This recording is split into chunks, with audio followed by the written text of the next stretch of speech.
149 యెహోవాను స్తుతించుడి, యెహోవాకు క్రొత్త కీర్తన పాడుడి. భక్తులు కూడుకొను సమాజములో ఆయనకు స్తోత్ర కీర్తన పాడుడి. ఇశ్రాయేలీయులు తమను పుట్టించిన వానిని బట్టి సంతోషించుదురుగాక. సియోను జనులు తమ రాజును బట్టి ఆనందించుదురుగాక. నాట్యముతో వారు ఆయన నామమును స్తుతించుదురుగాక. తంబురతోనూ సితారాతోనూ ఆయనను గూర్చి గానము చేయుదురుగాక. యెహోవా తన ప్రజలందు ప్రీతి గలవాడు. ఆయన దీనులను రక్షణతో అలంకరించును. భక్తులు ఘనత నుండి ప్రదర్శించుదురుగాక. వారు సంతోషభరితులై తమ పడకల మీద ఉత్సాహగానము చేయుదురుగాక. వారి నోట దేవునికి చేయబడు ఉత్సాహ స్తోత్రములున్నవి. అన్యజనులకు ప్రతిదండన చేయుటకును ప్రజలను శిక్షించుటకును గొలుసులతో వారి రాజులను ఇనుప సంఖ్యలతో వారి గనులను బంధించుటకును విధింపబడిన తీర్పు వారి మీద నడుపుటకును వారి చేతిలో రెండంచుల గల ఖడ్గమున్నది. ఆయన భక్తులకందరికీ ఘనత ఇదే. యెహోవాను స్తుతించుడి. ఆమేన్. ఎంతగా సహించావు దేవా, ఘోర పాపిని ఎంతగా భరించావు దేవా, నీచ స్వభావాన్ని ఎంతగా సహించావు దేవా, ఈ ఘోర పాపిని ఎంతగా భరించావు దేవా, ఈ నీచ స్వభావాన్ని. ఎంత ప్రేమ యేసయ్యా, నీకెంత ప్రేమ, ఆ కలువరిలో ప్రాణమిచ్చినావు. ఎంత ప్రేమ యేసయ్యా, నీకెంత ప్రేమ, ఈ పాపిని నీ కొరకు ఎన్నుకున్నావు. ఎంతగా సహించావు దేవా, ఈ ఘోర పాపిని ఎంతగా భరించావు దేవా, ఈ నీచ స్వభావాన్ని ఎంతగా సహించావు దేవా, ఈ ఘోర పాపిని ఎంతగా భరించావు దేవా, ఈ నీచ స్వభావాన్ని. నా తలపులే నీ శిరముపై ముళ్ళ మకుటమై నిలిచెనే,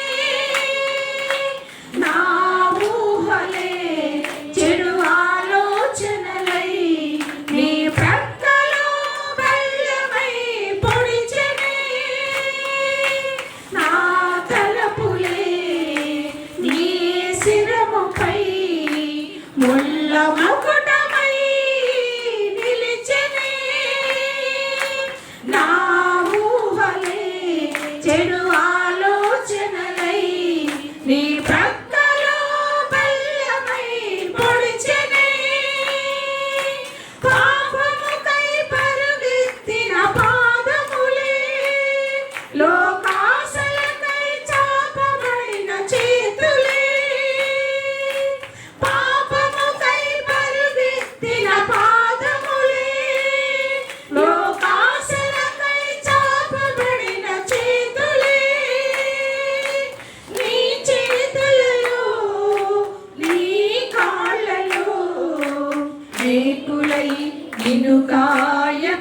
భరించితివి, ఎంతగా సహించావు దేవా ఈ ఘోర పాపిని, ఎంతగా భరించావు దేవా ఈ నీచ స్వభావాన్ని, ఎంతగా సహించావు దేవా ఈ ఘోర పాపిని, ఎంతగా భరించావు దేవా. అందరూ మాట కాదు, నీచ స్వభావా ధ్యానపూర్వకంగా మన స్థితి ఏంటో మనం చెప్పుకుంటున్నాం. దుర్మార్గుడనై నీ వీపుపై కొరడాలతో గాయపరచితిని, భ్రష్టుడనై నీ ముఖముపై ఉమ్మి వేసి వేదన చేసితిని, దుర్మార్గుడనై నీ వీపుపై కొరడాలతో గాయపరచితివి, భ్రష్టుడనై నీ ముఖముపై ఉమ్మి వేసి వేదన చేసితిని, దాహముతో కేక వేసినప్పుడు ఆ కలువరిలో వేలాడినప్పుడు నీవు దాహముతో కేక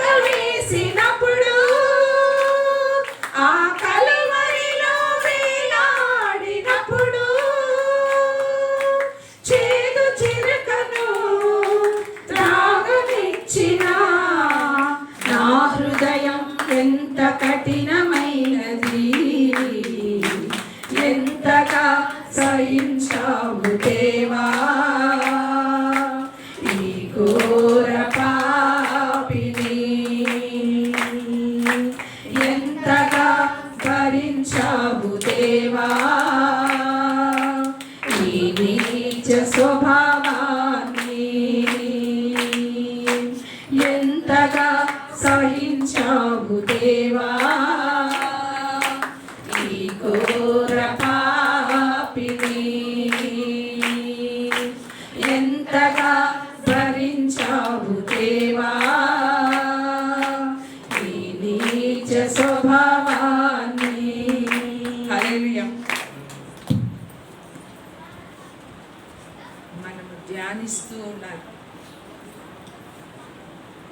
మన స్థితి ఏంటి, ఎంతగా దేవుని గాయపరుస్తూ ఉన్నాం, ఎంతగా మనల్ని సహిస్తూ ఉన్నాడు, ఎంతగా మనల్ని భరిస్తూ ఉన్నాడు, ఇవన్నీ మనం ధ్యానించాలి. ఈ కీర్తన ఏంటి? యెహోవాను స్తుతించుడి, యెహోవాకు క్రొత్త కీర్తన పాడండి. భక్తులు కూడుకొను సమాజములో ఆయనకు స్తోత్ర గీతము పాడుడి. ఇశ్రాయేలు తమను పుట్టించిన వారిని బట్టి సంతోషించుదురుగాక, సియోను జనులు తమ రాజును బట్టి ఆనందించుదురుగాక. నాట్యముతో వారు ఆయన నామమును స్తుతించుదురుగాక, తంబురతోనూ సితారాతోనూ ఆయన గురించి గానము చేయుదురుగాక. హల్లెలూయా. ఏంటంట? నాట్యముతో. ఎలా అంట చెప్పండి? నాట్యముతో ఆయన నామమును స్తుతించుదురుగాక. ఎలా స్తుతించాలంటే ఆయన సన్నిధిలో భక్తులు కూడుకొను సమాజంలో ఆయన ఎలా స్తుతించాలంట? నాట్యంతో. అలానే గంతులేయటం కాదు, నీ హృదయం అంతా కూడా దేంతో నిండిపోవాలి? ఆనందంతో నిండిపోతే అప్పుడు వస్తుంది. హృదయంలో ఉన్న సంతోషం, హృదయంలో ఉన్న ఆనందాన్ని బట్టి మన మొహం ఉంటుంది కదా, మన మొహంలో ఫీలింగ్స్ ఉంటాయి. కావాలని మొహానికి సంతోషాన్ని లేకుంటే ఆ నవ్వుని కావాలని తెచ్చుకున్నా అది ఎంతసేపు ఉంటుంది? అది 5 నిమిషాలు ఉంటుంది, 10 నిమిషాలు ఉంటుంది, మళ్ళీ మామూలు అయిపోతుంది. అలా కాదు, మన హృదయంలో సంతోషం ఉంటే దేవుని సన్నిధికి నేను వచ్చాను, ఆయన సన్నిధిలో. అందుకనే దావీదు భక్తుడు అంటాడు, ఏమంటాడు, మందిరమునికి వెళ్దాం రా అన్నప్పుడు భక్తులు మందిరానికి వెళ్దామంటే ఆయన హృదయం అంటే ఎంతగానో సంతోషించిందట. హల్లెలూయా. అందుకని భక్తులు కూడుకునే సమాజంలో ఎలా స్తోత్ర గీతాలు పాడాలి, ఎలా స్తుతి గానము చేయాలంట, నాట్యముతో ఆయన నామమును స్తుతించాలి. అంటే మన హృదయాలు అంతగా సంతోషంతో నింపబడాలి. అంతేకాదు తంబురతోనూ సితారాతోనూ గానము చేయాలంట. ఇవాళ ఎందుకు రాలేదు నాని? ఎందుకు వెళ్ళాడు? రాఖీగా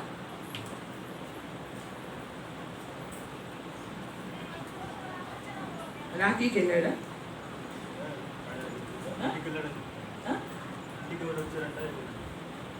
ఎవరు వచ్చారు? సైదమ్మ రాఖీ కట్టడానిక? వాడు కట్టించుకోవడానికి వెళ్ళాడా? కట్టాడా? వాడిని రేపటి నుంచి కాంగు కొట్టద్దు. వాడు వచ్చి కూర్చొని రేపటి కాంగు కొట్టద్దు. అసలు దేవుని పని అంటే చాలా మందికి తేలికైపోయింది. దాని యొక్క విలువ అర్థం కావట్లేదు.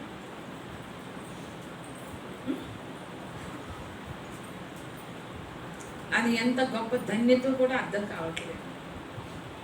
ఇంకెవరు లేరా కొట్టేవాళ్ళు? ఎవరు నేర్చుకోరా? మీరు ఎవరు కూడా ఎవరు నేర్చుకోరా? నేర్చుకోపోయినా పర్లేదు, లేకపోయినా పర్వాలేదు. ప్రత్యక్ష గుడారంలో కట్టెలు కొట్టేవాళ్ళు ఎవరు చెప్పాలా? గట్టిగాను. కట్టెలు కొట్టడానికి కూడా దేవుడు ఎవరిని ఏర్పాటు చేసుకున్నాడు? లేవీని ఏర్పాటు చేసుకున్నాడు. ఒక ప్రత్యేకమైన ఒక వంశాన్ని ఏర్పాటు చేసుకున్నాడు, ఒక గోత్రాన్ని ఏర్పాటు చేసుకున్నాడు. మనం ఏమనుకుంటాం అలాంటప్పుడు? నీళ్లు తెచ్చే పని కూడా ఎవరిది? లేవీలు. ఆ ప్రత్యక్ష గుడారంలో చేసే ప్రతి పని లేవీలు తప్ప ఎవ్వరూ చేయటానికి వీల్లేదు. దేవుని దృష్టిలో అంత పరిశుద్ధమైన పని అది. మందిరంలో నువ్వు ఏ పనైనా చెయ్యి, ఏ పనైనా చెయ్యి. పెద్ద పెద్ద డాక్టర్లు బాత్రూమ్లు వెళ్తారు, మనకు సిగ్గు కదా, మనం గడవం.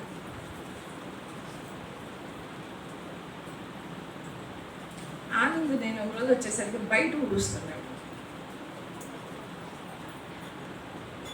అంటే గొప్ప చేయటం కాదు నేను అనేది, ఆ పని యొక్క విలువని మనం అర్థం చేసుకోవాలి. ఒక బాధ్యత నువ్వు తీసుకున్నావు అంటే దాని యొక్క విలువ ఏంటి? కాంగు కొట్టడం అంటే ఆషమాషిగానా? ఇష్టం వచ్చినట్లుగా ఉండి కాంగు కొడతారా? చెప్పండి. రేపు ఆ రాఖీ కొట్టుకొని వచ్చి దాన్ని కొడతాడా? లేకుంటే ఇంటి దగ్గర ఇప్పి వస్తాడా? దాంతో కొడతాడా? దాంతో కొడితే అసలు అది చూడటానికి ఎలా ఉంటుంది? మీకు అర్థమవుతుందా? పరిశుద్ధమైన పని అది. ఇష్టం వచ్చినట్లుగా కొట్టద్దు. అక్కడ కూడా అంతే. వాళ్ళ నందనవనంలో కాంగు కొట్టేవాళ్ళు లేరు, ప్యాడ్ కొట్టేవాళ్ళు కూడా లేరు. అంటే సంఘం ఉండే కొద్దీ ఎలా తయారవుతున్నారో చూడండి. ఒక బాధ్యత నువ్వు తీసుకున్నప్పుడు సంఘంలో ఏదైనా సరే, ఓడవటమే కావచ్చు, కాంగు కొట్టడమే కావచ్చు, పాటలు పాడటమే కావచ్చు, ఏ పని అయినా సరే నువ్వు ఆదివారం కంపల్సరీ ఉండాలి. నువ్వు తీసుకున్న బాధ్యత అది.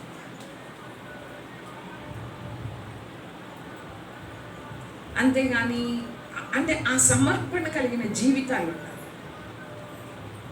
మన ఇష్టానుసారంగా మనం వెళ్ళి మనకి ఆ పని లేనప్పుడు వచ్చి కాంపులు కొట్టడం అది మంచి పద్ధతి కాదు. అది దేవుడికి ఇష్టమైంది కూడా కాదు. నేను మొన్న చెప్పాను కదా, మొన్న ఏమని చెప్పాను? కావాలి వాడు ఏం చేయాలి? ఇంకా కాపలా ఉన్నాడని అందరికీ తెలుసు. అసలు చెప్పండి,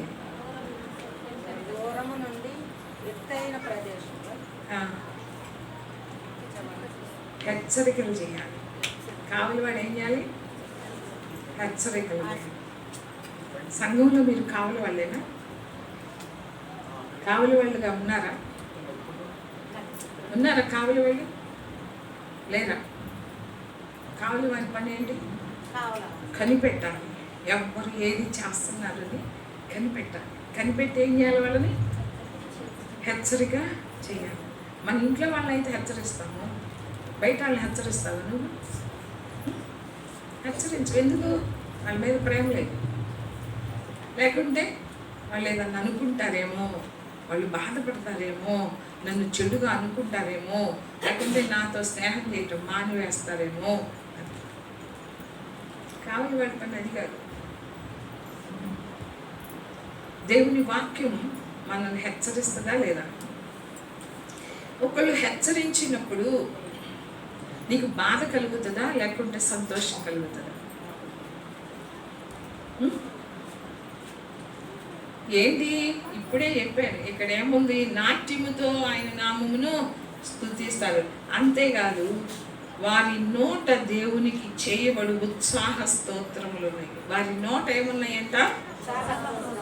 దేవునికి చేయబడు ఉత్సాహ స్తోత్రములు. అంటే ఆ స్తోత్రాలు నువ్వు ఎలా చేయాలి? ఉత్సాహంతో. ఏది ఒక్కళ్ళ మొహాల్లో కూడా ఉత్సాహం కనపట్లేదు.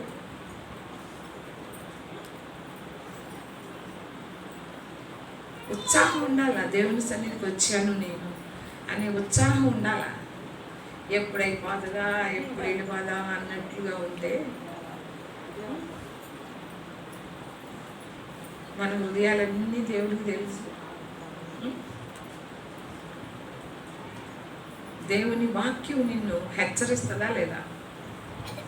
అది అంటే మనం అనుకోవచ్చు, ఇంకొకళ్ళు హెచ్చరిస్తుంటే మనకి బాధ అనిపిస్తుంది. ఒక విశ్వాసి ఇంకొక విశ్వాసం హెచ్చరించింది అనుకో, బాధ కలిగిస్తుంది. కానీ ఎందుకు హెచ్చరించారు అని అది తీసుకోరు. కానీ వాక్యం కూడా హెచ్చరిస్తుంది. ఏం చేస్తుంది వాక్యం?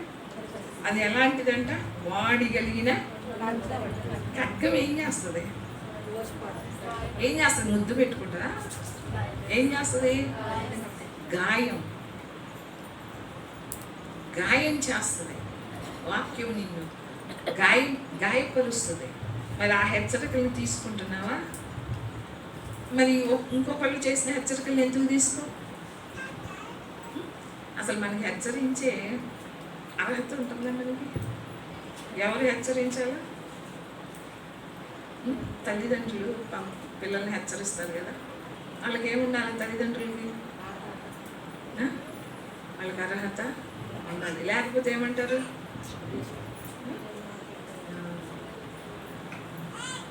సరే, ఇవాళ వాక్యము అందుకని కావలి వారిగా ఎవ్వరు ఉండలేకపోతున్నారు. తిమోతికి రాసిన 2వ పత్రిక, తిమోతికి రాసిన 2వ పత్రిక 4వ అధ్యాయము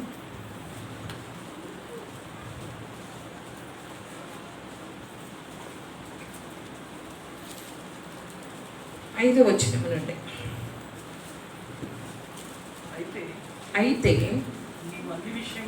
నీవు అన్ని విషయములలో మితముగా ఉండుము, శ్రమపడుము, సువార్తికుని పని చేయము, నీ పరిచర్యను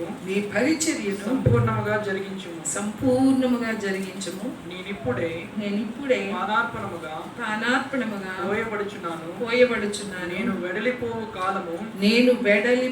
కాలము సమీపమై ఉన్నది. మంచి పోరాటము పోరాడి తిని నా పరుగు కడముట్టించి విశ్వాసము కాపాడుకుంటుని. ఇక మీదట నా కొరకు నీతి కిరీటం ఉంచబడి ఉన్నది.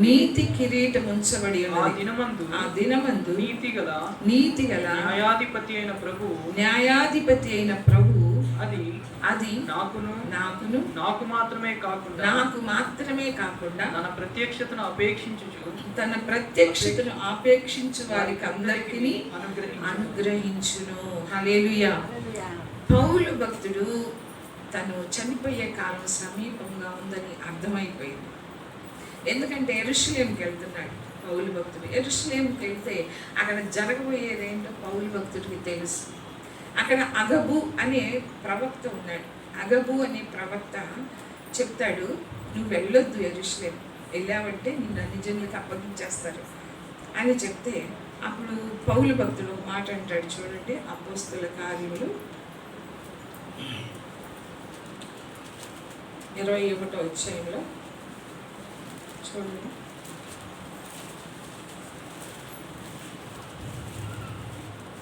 12వ వచనం నుండి.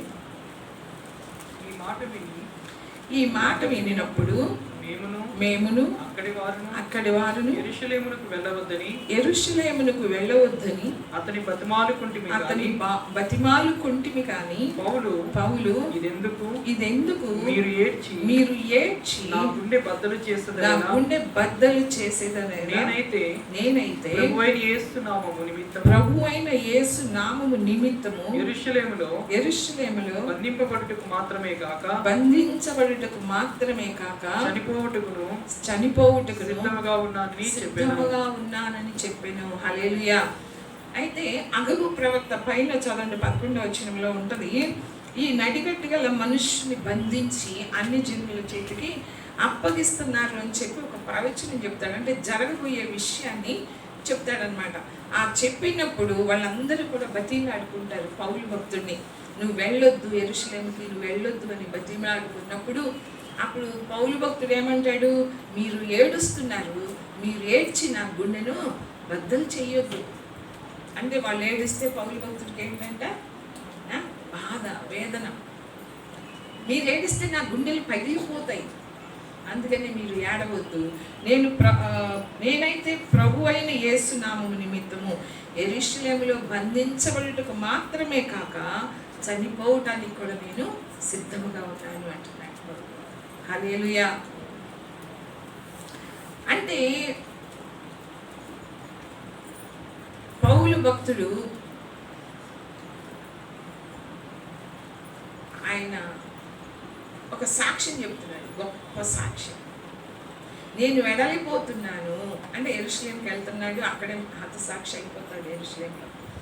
నేను వెడలిపోతున్నాను, నేను పానార్పణముగా పోయబడుచున్నాను అంటున్నాడు. పానార్పణముగా పోయబడుచున్నాను, నేను మంచి పోరాటం పోరాడు. ఇక్కడ 3 విషయాల్లో ఒకటేంటి, మంచి పోరాటం పోరాడాను అంటున్నాడు. రెండోది, నా పరుగు కడముట్టించేశాను, నా పరుగు అయిపోయింది, చివరిలోకి వచ్చేసాను, నేను నా పరుగు కడముట్టించేస్తాను. అంటే నేను వెడలిపోతున్నాను, అంటే నేను చనిపోబోతున్నాను. నా పరుగు కడముట్టించాను, నా విశ్వాసాన్ని కాపాడుకుంటాను కాదు, కాపాడుకున్నాడు తన విశ్వాసాన్ని. ఎన్ని పోరాటాలు పైనేమన్నాడు తిమోతితో, అయితే నీవు అన్ని విషయములలో మితముగా ఉండుము, శ్రమపడుము, సువార్తికుని పని చేయము, నీ పరిచర్యను సంపూర్ణముగా జరిగించు. నువ్వు ఏ పరిచర్య చేస్తున్నావో, నువ్వు ఏ సేవ చేస్తున్నావో, ఏ పని నీకు అప్పగించబడిందో అది ఎలా చేయాలంట, సంపూర్ణముగా చెయ్యి, చివరి వరకు చెయ్యి, అంతం వరకు చెయ్యి. మనం ఏం చేస్తాము, అందుకనే అంతం వరకు సహించిన వాడు రక్షించబడతారు, వాళ్ళు ధన్యులు. అంతం వరకు సహించిన వాడు. కొంతమంది ప్రయాణం మొదలు పెడతారు, కొంత దూరం ప్రయాణం చేస్తారు, కానీ మధ్యలోనే వాళ్ళ ప్రయాణాలు ఆగిపోతాయి, వాళ్ళ పరుగు ఆగిపోతుంది, ముగించరు వాళ్ళ ప్రయాణాన్ని, వాళ్ళ పరుగుని ముగించరు, మధ్యలోనే ముగించేస్తారు.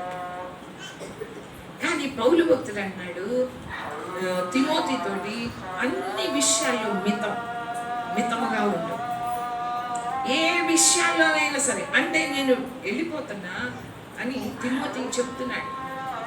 కొన్ని కొన్ని విషయాలు నేర్పిస్తున్నాడు తిమోతికి.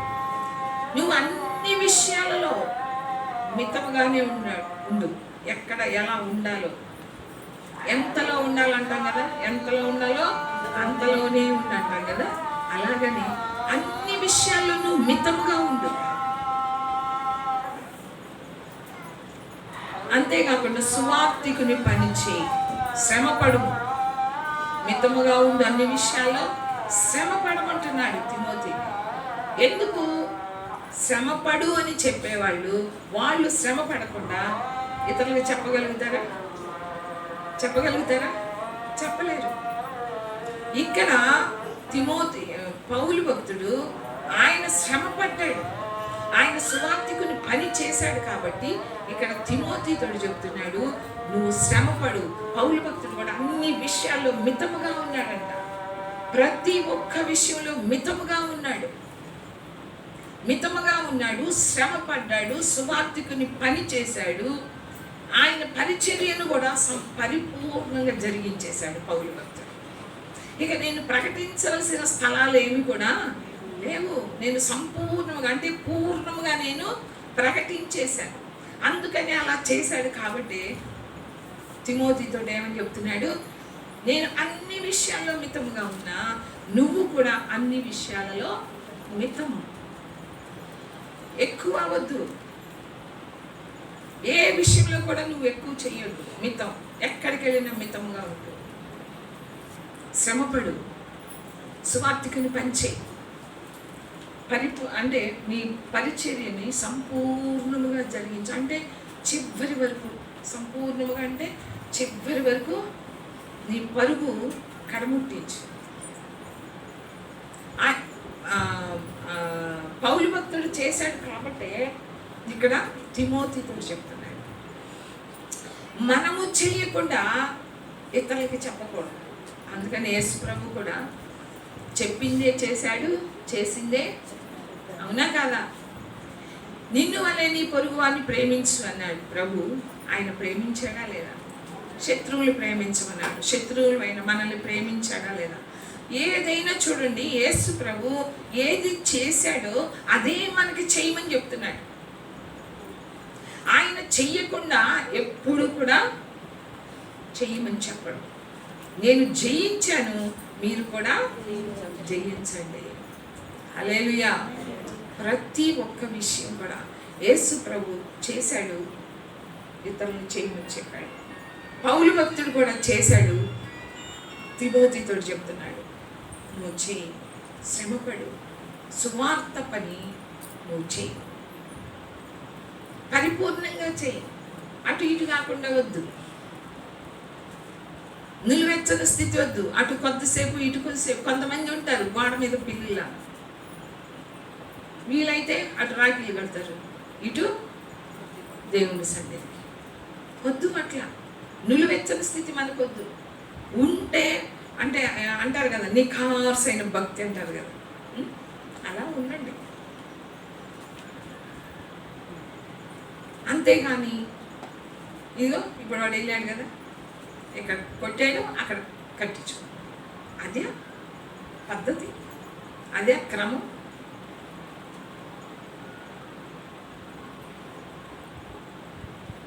ఉండు, నేను ఎవరు బలవంతం పెట్టు. యేసు ప్రభువులోకి రా, నువ్వు బాప్తిసం తీసుకో, నువ్వు చర్చికి రా అని ఎవ్వడు కూడా బలవంతం చేయడు. ఎవరిని కూడా బలవంతం చేసినా కూడా అది దేవునికి ఇష్టంగా ఉండదు. అది ఎందుకంటే నీ హృదయపూర్వకంగా నువ్వు ఇష్టపడి నీ అంగీకారంతో ఆయన ఒక్కడే దేవుడు, ఆయన తప్ప వేరొక దేవుడు లేడు, ఆయన నా కొరకు ఈ లోకానికి వచ్చాడు, శరీరాన్ని ధరించుకొని నా కొరకు, నా పాపాల కొరకు ఆయన ప్రాణం పెట్టాడు, నా కొరకు ఆయన రక్తాన్ని చిందించాడు, ఆయన మరణించాడు, సమాధిని గెలిచి లేచి పునరుద్ధానుడు అయ్యాడు, రేపు నన్ను కూడా లేపుతాడని విశ్వాసం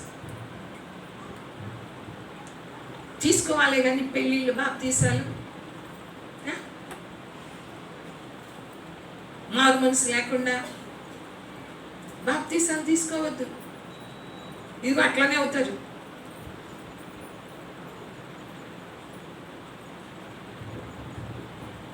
జాగ్రత్త. మనల్ని అంతా గమనిస్తూ ఉంటున్నాడు. అందుకని పౌలు భక్తుడు అందుకని తిమోతి చెప్తున్నాడు. అంటే వెళ్ళేటప్పుడు కొంతమంది మరణిస్తున్నామని తెలిసినప్పుడు ముఖ్యమైనవి చెప్తారు కదా, ముఖ్యమైన వాళ్ళకే చెప్తారు, అందరితో మాట్లాడరు. నా కుమారుడా అంటాడు తిమోతి. ఆ తిమోతితో చెప్తున్నాడు, నేను వెడలిపోవచ్చున్నాను, నేను వెళ్ళిపోతున్నాను నా కుమారుడా తిమోతి, నేను వెళ్తున్నా. కాబట్టి నువ్వు ఏం చేయాలో నువ్వు అన్ని విషయాల్లో మితముగా ఉండు నా కుమారుడా. శ్రమపడు, సువార్త పని చేయి. ఆ సువార్త పని కూడా పరిపూర్ణంగా చేయి. నీ పరిచర్యని సంపూర్ణముగా జరిగించు. మంచి పోరాటం నేను పోరాడాను. హల్లెలూయా. పౌలు భక్తుడు తన సాక్ష్యాన్ని ఏ విధంగా చెప్తున్నాడు, తన ఆత్మీయ స్థితి ఏంటో మనకు అర్థమవుతుంది. ధైర్యంగా చెప్తున్నాడు పౌలు భక్తుడు. ఏమని? మంచి పోరాటం. ఏ పోరాటం పోరాడాడు? ఆస్తుల కొరకు పోరాడాడా? లేకుంటే ధనము కొరకు పోరాడాడా? దేని కొరకు పోరాటం? దేని కొరకు ఆ పరుగు? పౌలు యొక్క పోరాటాలు, పౌలు యొక్క పరుగు ఎందుకు? ఇప్పుడు మనం అందరం మంచి దినాల్లో ఉన్నాం. ఇప్పుడు ఈ పరిస్థితులన్నీ మీరు యూట్యూబ్లో చూస్తున్నారో లేదో, క్రైస్తవులు ఒక అతను దేనితో పోల్చాడో తెలుసా? తాలిబన్లంట. ఏంటి? అతను చెప్తున్నాడు, క్రైస్తవులు తాలిబన్లు లాంటి వాళ్ళు ఇంకా ఉంటే వాళ్ళు దేశాన్ని ఏదైనా చేయగలుగుతారు, చేస్తారు అని ఇష్టం వచ్చినట్లుగా మాట్లాడుతున్నారు. అంటే ఆఖరి దినాల్లో ఉన్నాం. ఒక ఆమె ఎవరో మాట్లాడుతుంది, ఎలాంటి గలీజు మాటలు అంటే అలాంటి గలీజు మాటలు మాట్లాడుతాం.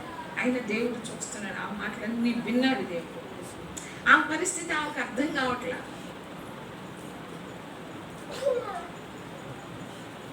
ఎందుకురా నేను పాపిని అని ఏడుస్తారు పాపులారా. ఇక అది చెప్పలేము ఆ మాటలు. అవును పాపులనే. ఆమెకు తెలియదు ఆమె పాపని, ఆమెకు తెలియదు, నిజంగానే తెలియదు ఆమె పాపని. ఆమె గ్రహించటం లేదు.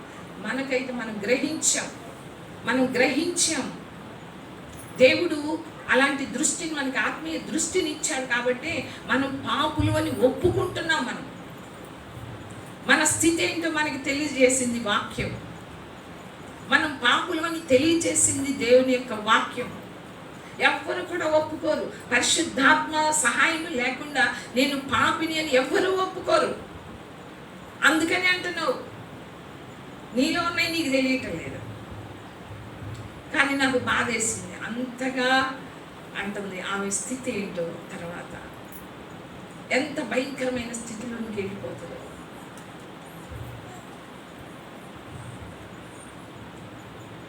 ఒక ఆమె అయితే అసలు అది ఆ మాట చెప్పలేవు. అలాంటి బూతు మాట మాట్లాడుతారు. ఎంత భయంకరంగా మారిపోతున్నాయంటే రోజులు.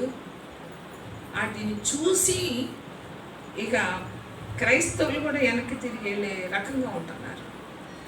హల్లెలూయా. అందుకని ఇప్పుడు చాలామంది దేవుని సన్నిధికి వస్తున్నారు, కానీ వాళ్ళు ఆఖరి వరకు ఉండేవాళ్ళు కాదు. ఇప్పటికే కొంతమంది పూజల్లోకి వెళ్ళిపోయారు. ఎక్కడికి వెళ్ళిపోయారు? పూజల్లోకి వెళ్ళిపోయారు కదా. వెళ్ళిపోయారా లేదా? కొంతమంది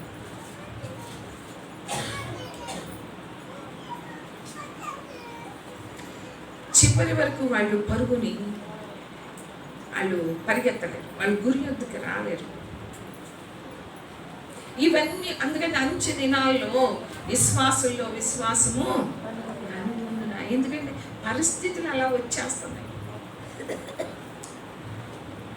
ఇందాక బాలు నేను వచ్చేటప్పుడు ఒక వీడియో చూపించాను. అది మలయాళంలోనూ ఏదో తీశారంట ఆ సినిమా. ఒక పాస్టర్ గారు వాక్యం చెప్తున్నారు.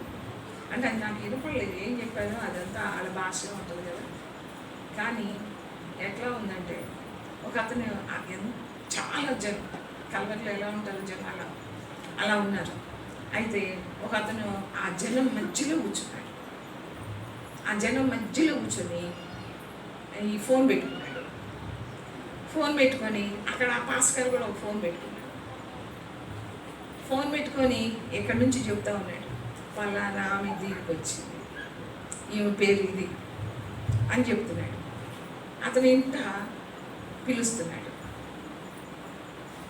పలానా సహోదరి, పలానా జబ్బు, పలానా అవసరత కలిగిన సహోదరి వచ్చింది, 2 కాళ్ళు చచ్చుబడిపోయినాయి, రా సహోదరిని. అంటే వాళ్ళ దీనిని బట్టి నాకు అర్థమైంది అనమాట. కేకలేస్తా పరిగెత్తుకుంటూ ఆమె దగ్గరికి వెళ్తాడు. వెళ్ళిన తర్వాత ప్రార్థన చేస్తాడు, అది ఇది అని ప్రార్థన చేస్తాడు.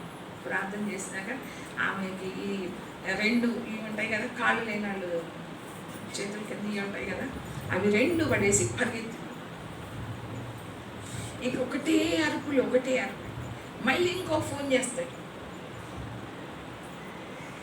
క్రిస్టియన్స్ని ఎంతగా దిగజార్చేలాగా సినిమాలు ఉంటున్నాయో, ఏయో షార్ట్ ఫిలిమ్స్ అయ్యో అవి తీస్తున్నారు, ఎంత భయంకరంగా.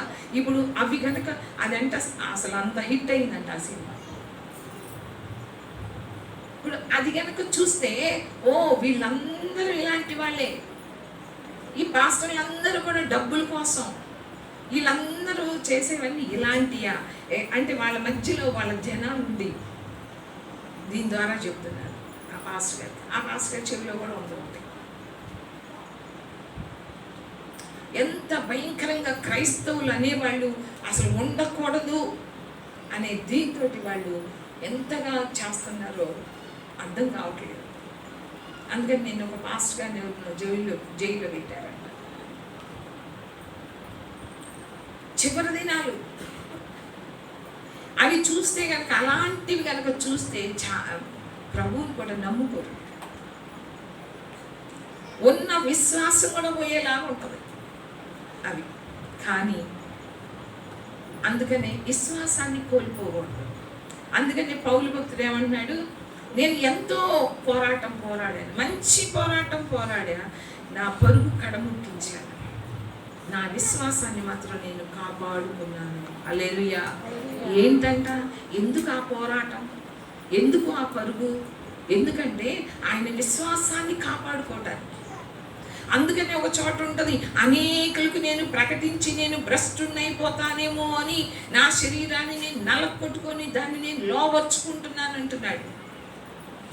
ఎందుకంటే పౌలు భక్తుడుకున్న ఆ ప్రత్యక్షతలు అవి అత్యధికంగా ఉన్నాయి కాబట్టి వాటి నిమిత్తం నేను హెచ్చించబడకుండా నిమిత్తం సాతాను దూతగా నా శరీరంలో ఒక ముళ్ళు ఉంచబడింది అంటాడు. ఎందుకంటే పౌలు భక్తుడు మనకి ఏదన్నా కొంచెం ఇంత ఉంటేనే ఏదన్నా తలాంతు కావచ్చు, ఏదైనా కావచ్చు, ఇక మనకి తెలియదు. ఓ మా అంతటా లేరంట. మరి పౌలుకున్న, అందుకని పౌలు భక్తుడు దేవుడికి తెలుసు, దేవుడు ఎంతో ప్రేమించాడు పౌలు భక్తుడిని. ప్రేమించాడు కాబట్టి హెచ్చిపోతాడేమో పౌలు భక్తుడు, ఆయన మనిషే కదా, అందుకని హెచ్చిపోతాడేమో ఆయనకున్న ప్రత్యక్షతలను బట్టి. పరదేశికి వెళ్తాడు పౌలు భక్తుడు, పరదేశికి వెళ్ళి అక్కడంతా చూసి వస్తాడు. ఈరోజు ఏదైనా ఒక కళ వస్తే చాలు పరదేశికి వెళ్ళినంతగా మాట్లాడతాం. అయితే అటన్నిటిని బట్టి ఒకవేళ హెచ్చించుకుంటాడేమో అని దేవుడు ఏం చేస్తాడంటే సాతాను దూతగా ఒక ముళ్ళును పౌలు శరీరంలో ఉంచుతాడు. ఎందుకు? అది గుచ్చుకుంటా ఉంటుంది. నువ్వు ఎదుటాలు ఏమన్నా అన్నావా, ఇది గుచ్చుకుంటుంది. మనం ఎప్పుడు కూడా ఇతరులని తృణీకరించే వారిగా ఉండవద్దు. మనం ఎప్పుడు ఏమ్మా నిద్రలు వస్తున్నాయా, నిద్రలు కూడా ఏంటో వాక్యం ఆపేద్దామా ఏమి నరేష్, వాక్యం ఆపేద్దామా?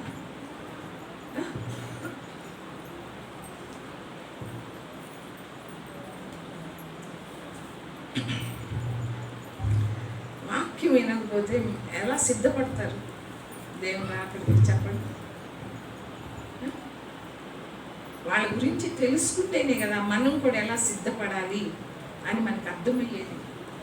వాళ్ళు ఎలాంటి పోరాటం పోరాడారు, ఎలాంటి భక్తి జీవితం కలిగి ఉన్నారు, వాళ్ళు ఎలా నడుచుకున్నారు, అవన్నీ తెలుసుకుంటేనేగా మనం నడవగలిగాం. ఆ వాక్యం తెలియకుండా నువ్వు ఎలా నడుచుకుంటావు? వాక్యం అంటే చాలు నిద్ర. అదే కనుక వదిలిపెట్టండి. ఇప్పుడు ఎక్కడ చూసాను గంటలు గంటలు కబుర్లు చెప్పుకుంటే మనకి దేని మీద ఇంట్రెస్ట్, దేని మీద అంటే ఏదంటే ఇష్టమో అప్పుడు నిద్ర రాదు మనకి. అర్ధరాత్రి అయినా సరే మనకి నిద్ర రాదు. సైతాన్ని కూడా మంచి నిద్ర ఇస్తాడు. ఎక్కడ ఒక ఆమె ఎవరో అప్పుడు ఎవరు అస్సలు నిద్ర పట్టడం లేదంట, అస్సలు నిద్ర పట్టడం లేదంట. మందిరంలో ఎంత హాయిగా నిద్ర వస్తుందో. ఎక్కడ నిద్ర వస్తుంది? ఇంటి దగ్గర సైతాన్ని నిద్రపోని. ఎక్కడ నిద్రపోమంటుంది సైతాన్ని? మందిరంలో. ఎందుకు? దేవుడు వాక్యం వినకుండా బొజ్జమ్మ బొజ్జు. నిద్రపోవటానికైనా చర్చకొస్తారు. ఆమె ఎవరు ఆమె గుర్తుకు రావట్లేదు, కానీ నాకు చాలా రోజులు. నీకు గుర్తుందా? ఇంటి దగ్గర ఉంటే నిద్ర రావట్లేదంట, చర్చికి రాగానే నిద్ర వస్తుందంట, జోలపాట పడినట్టు. ఎందుకు? వాక్యం వినకుండా నిద్రపోమంటుంది సైతం. అందుకని ఇప్పుడు మనం ఎలా సిద్ధపడాలో, అసలు పౌలు యొక్క ఆత్మీయ స్థితి ఏంటి, ఆయన దేని గురించి పోరాడాడు, దేని గురించి పరిగెత్తాడు, ఆయన ఎలా విశ్వాసాన్ని కాపాడుకున్నాడని మనకి తెలిస్తేనే కదా మనం కూడా అలా ప్రయత్నం చేయొచ్చు. మనం కూడా అలా ప్రయత్నం చేయొచ్చు, సాధకం చేసుకోవచ్చు భక్తిని. నా గొంతు కూడా బాగలేదు, మీకు గట్టిగా అరిసి చెప్పాలన్నా నా గొంతు మొన్న వీళ్ళు ఏంది కేక్ పెట్టేసి గొంతు కూడా పోయింది. అప్పటి నుంచి తగ్గల.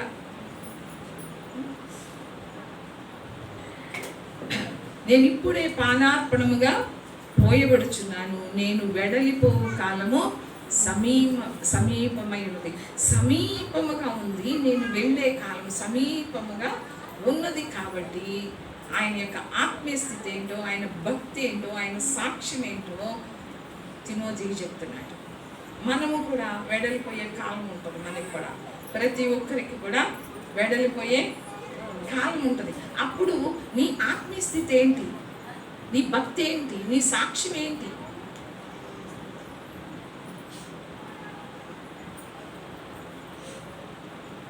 చెప్పగలుగుతామా ఇతరులకి? పౌలు భక్తుడు తిమోతితో చెప్తున్నాడు, నేను చేశాను ఇలా, నువ్వు కూడా చెయ్యి. నేను మంచి పోరాటం పోరాడాను, నువ్వు కూడా పోరాడు. నా పరుగు కడముట్టించాను, అందుకని సంపూర్ణంగా జరిగించు. నీకు అప్పగించిన పనిని, నా విశ్వాసాన్ని నేను కాపాడుకున్నాను. విశ్వాస విషయంలో నేను భ్రష్టుణ్ణి కాలేదు.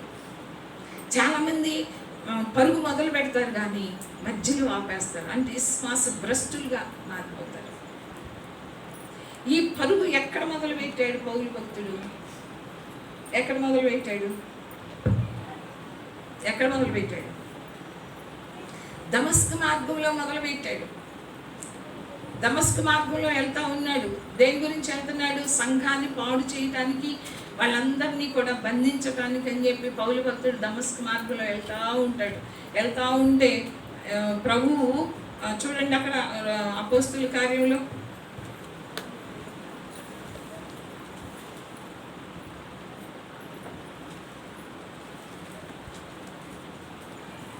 9వ అధ్యాయము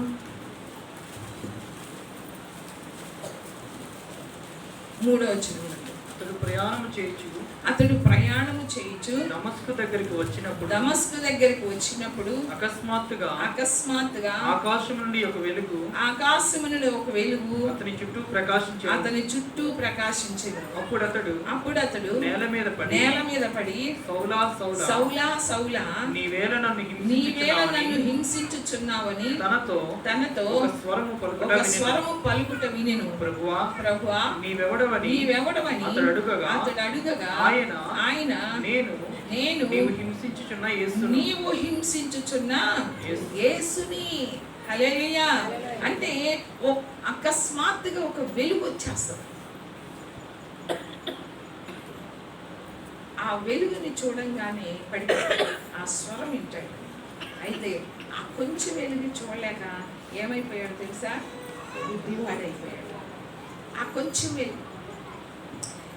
మరి ఆయన సన్నిధిలోనికి మనం ఎలా వెళ్ళగలం? సౌలు ఒక వెలుగు అంటే అకస్మాత్తుగా ఆకాశం నుండి ఒక వెలుగు అతని చుట్టూ ప్రకాశించింది. ఆ వెలుగుని చూడంగానే అతడు గుడ్డివాడైపోయాడు. ఆ కొంచెం వెలుగుని చూడలేకపోయాడే. అంత గొప్ప అంటే మీరు అనుకోవచ్చు సౌలు భక్తుడు కాదేమో, ఇప్పుడు మాజ్ఞాకే భక్తుడు అయ్యాడేమో అని. సౌలు ధర్మశాస్త్ర విషయంలో అతడు ప్రావీణ్యుడు. గమలియేలు పాదాల దగ్గర నేర్చుకున్నాడు ధర్మశాస్త్రాన్ని. తెలుసా? ధర్మశాస్త్రాన్ని పాటించే విషయంలో కానీ అతని ప్రవర్తన విషయంలో కానీ తక్కువ వాడు కాదు. సౌలుగా ఉన్న టైంలో కూడా అలాంటి సౌలు అతని చుట్టూ ఒక వెలుగు ప్రకాశించినప్పుడు ఏమైపోయాడు? గుడ్డివాడిగా, కళ్ళు కనపడలా. మరి మనం వెళ్ళబోయేది ఎక్కడికి? మనం వెళ్ళేది ఎక్కడికి? మనం చనిపోయినాక ఎక్కడికి వెళ్తాం? పరలోకంలో. మరి ఆయన వెలుగు, ఆ తేజస్సు, ఆయన మహిమను చూస్తావా? చూడగలుగుతామా? కొంచెం వెలుగుని చూడలేకే సౌలు ఏమయ్యాడు? గుడ్డివాడిగా మారిపోయాడు. కళ్ళు కనపడలేదు. మనకు కూడా అంతే. సూర్యుడిని మధ్యాహ్నం టైంలో చూడండి, బాగా చూడండి, అట్లా ఒక సెకండ్ అట్లా చూసి మళ్ళీ పక్కకు చూస్తే ఏముంటుంది? చీకటి. ఆ వెలుగునే చూడలేము, సూర్యుడి వెలుగునే చూడలేము. కొద్దిసేపు చూస్తే చీకటి కమ్ముకుంటుంది మన కన్నులు. అలాగనే సౌలు కూడా అనంట ఆ వెలుగును చూసి ఇక కళ్ళు తెరవలేకపోయాడు. అంటే గుడ్డివాడైపోయాడు, కనపట్టలేదు. మరి మనం పరలోకంలోనికి వెళ్ళాలి. ఆ తేజస్సు, ఆ మహిమని, ఆ వెలుగుని చూడాలి కదా మనం అందరం. మరి మన ఇష్టానుసారంగా ఈ లోపల మనం జీవిస్తే, మన ఇష్టానుసారంగా మనము సాంప్రదాయాలని, ఆ పద్ధతులు ఈ పద్ధతులని చేస్తే అసలు ఎలా వెళ్తాం పరలోకం? చెప్పండి. ఆషామాషినా? దేవుడు ప్రత్యేకంగా మనల్ని ఎన్నుకున్నాడు కదా. అయితే ఎప్పుడు మొదలైందంటే ఆ దమస్కు మార్గంలో వచ్చేటప్పుడు ఆయన పరుగు, ఆయన పోరాటం మొదలైంది. ప్రభు అంటాడు, అననీయ దగ్గరికి వెళ్ళి ప్రభు అంటాడు, అక్కడ ఉన్నాడు సౌలు, అతనికి ప్రార్థన చేయన్నప్పుడు అననీయ అంటాడు, అయ్యో అదేంటి ప్రభువా, అతను సంఘాన్ని హింసిస్తున్నాడు కదా అని అంటే, కాదు, రాజులు ఎదుట, ఇశ్రాయేలు ఎదుట, అన్ని జనులు ఎదుట అతడు నా నామమును భరించుటకు నేను ఏర్పాటు చేసుకున్న సాధనం అంటాడు. చూడండి అక్కడ 15 వచనం. అందుకు ప్రభువు నీవు వెళ్ళుము, అన్యజనుల ఎదుటను, రాజుల ఎదుటను, ఇశ్రాయేలు ఎదుటను నా నామం భరించుటకు ఇతడు నేను ఏర్పరచుకున్న సాధనమై ఉన్నాడు. ఇతడు నా నామము కొరకు ఎన్ని శ్రమలను అనుభవింపవలెను నేను ఇతనికి చూపుదునని అతనితో చెప్పాను. హల్లెలూయా. దేవుని చేతిలో ఒక పాత్రగా, ఒక సాధనముగా వాడబడి పౌలు భక్తుడు ఏమంటున్నాడు? అతడు ఎన్ని శ్రమలు అనుభవించాలో నేను అతనికి చూపిస్తా. నా నామం భరించుటకు, నా నామమును భరించుటకు ఇతడు నేను ఏర్పరచుకున్న సాధనమై ఉన్నాడు. అప్పుడు మొదలైంది పోరాటం, అప్పుడు మొదలైంది పరుగు. ఎప్పుడు? దమస్కు మార్గంలో మొదలైన పోరాటం, దమస్కు మార్గంలో మొదలైన ఆయన పరుగు. ఎన్ని శ్రమలు అనుభవించాలో నా నామం కొరకు ఇతనికి నేను చూపిస్తానంటున్నాడు. ఇప్పుడు అదే మాట మనతో అంటే, ప్రభు నిన్ను నేను నా సాధనముగా నేను వాడుకుంటా అని చెప్పినప్పుడు ఎవరైనా ఇష్టపడతారా? ఒక పాత్రగా నిన్ను నేను వాడుకుంటానన్నప్పుడు ఎవరైనా ఇష్టపడతారా? ఇష్టపడతారా? చెప్పండి.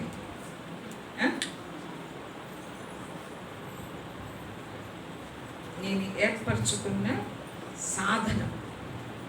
ఇతడు నా నామము నిమిత్తము ఎన్ని శ్రమలు అనుభవించాలో ఇతనికి నేను చూపిస్తాను. సాధనముగా వాడబడాలంటే ఏంటి? ఒక పాత్రగా వాడబడాలి అంటే ఏంటి? శ్రమలు. శ్రమలు ఇష్టపడతారా? ఎవరన్నా ఇష్టపడతారా? అందుకనే కొరింథీయులకు రాసిన పత్రికలో చూడండి, రెండో కొరింథీయులకు రాసిన పత్రిక 7వ అధ్యాయం 5వ వచనం. మేము మాసిదోనియాకు వచ్చినప్పుడును మా శరీరము ఏమాత్రమును విశ్రాంతి పొందలేదు. ఎటు పోయినను మాకు శ్రమయే కలిగెను. వెలుపట పోరాటము లోపట భయములు ఉండెను. హల్లెలూయా. వాళ్ళ శరీరములు కూడా ఏ మాత్రం విశ్రాంతి తీసుకోలేదండి. మనం ఒక్కరోజు సువార్తగా ఏదైనా ఒక ఊరు, తెల్లపల్లి కావచ్చు, మానారం కావచ్చు, ఒక్కరోజు ఇళ్ళొస్తే ఎన్ని రోజులు పడక? అమ్మో, ఆ ఊరు వెళ్ళొచ్చానమ్మ, ఒళ్ళంతా నొప్పులు, ఏం బాగలేదు, ఏం బాగల. ఏది ఒకరోజు మంచిగా వెళ్ళి ప్రయాణం చేసి వస్తేనంట ఏం బాగోదంట. పౌలు భక్తుడు అంటున్నాడు, మా శరీరము ఏ మాత్రం విశ్రాంతి పొందలేదంట మన శరీరం. మనం ఏం చేస్తున్నాం? మన పోరాటం ఏంటి అసలు? మన పరుగు ఏంటి అసలు? నీ పరుగు ఎందుకు? నీ పోరాటం ఎందుకు? ఎవరి కోసం? దేనికోసం? నువ్వు పడే ప్రయాస దేనికోసం పడుతున్నావు? ధనం కోసమా? ఆస్తుల కోసమా? బంగారం కోసమా? కొంతమందికి ఉంటాయి. ప్రయాస పడతారు, సంవత్సరం అంతా ప్రయాసపడి వాళ్ళకి ఒక టార్గెట్ పెట్టుకుంటారు. ఏం టార్గెట్? సంవత్సరం అంతా సంపాదించి మెళ్ళో గోల్స్ చేయించుకోవాలి, లేకుంటే చెవులకి చేయించుకోవాలి, లేకపోతే ముక్కు పొడవ చేయించుకోవాలి. ఇలా టార్గెట్లు అయ్యి చాలామంది ప్రయాసపడుతున్నారు. ఏ కూని లేచి చాలా రాత్రి అయ్యే వరకు కూడా ప్రయాస, కష్టం. దేని కొరకు నీ కష్టం? ఆషామాషిగా తీసుకోవద్దు ఈ వాక్యాన్ని. నీ పోరాటం దేనికి? నీ పరుగు దేనికి? గెహాజీ పరిగెత్తాడు. ఎలీషా నాకొద్దు అవన్నీ అంటే ఆ బంగారానికి ఆశించలే ఎలీషా, ఆ వస్త్రాలకు ఆశించలేదు ఎలీషా. ఎవరు కన్నుబడింది? ఒక గొప్ప ప్రవక్త దగ్గర ఉండి కూడా నేర్చుకోలేకపోయాడు గెహాజీ. ఆ నయమాన్ని తీసుకెళ్ళేవాడు, ఆ రథం వెనక పరిగెత్తుతున్నాడు. దేనికోసం ఆ పరుగు? దేనికోసం? అశాశ్వతమైన వాటి కోసం, క్షయమైన వాటి కోసం, తుచ్చమైన బంగారం కోసం ఆ పరుగు. ఏం తెచ్చుకున్నాడు గెహాజీ? కుష్టు రోగాన్ని, నయమాన్ని పోగొట్టుకున్నాడు.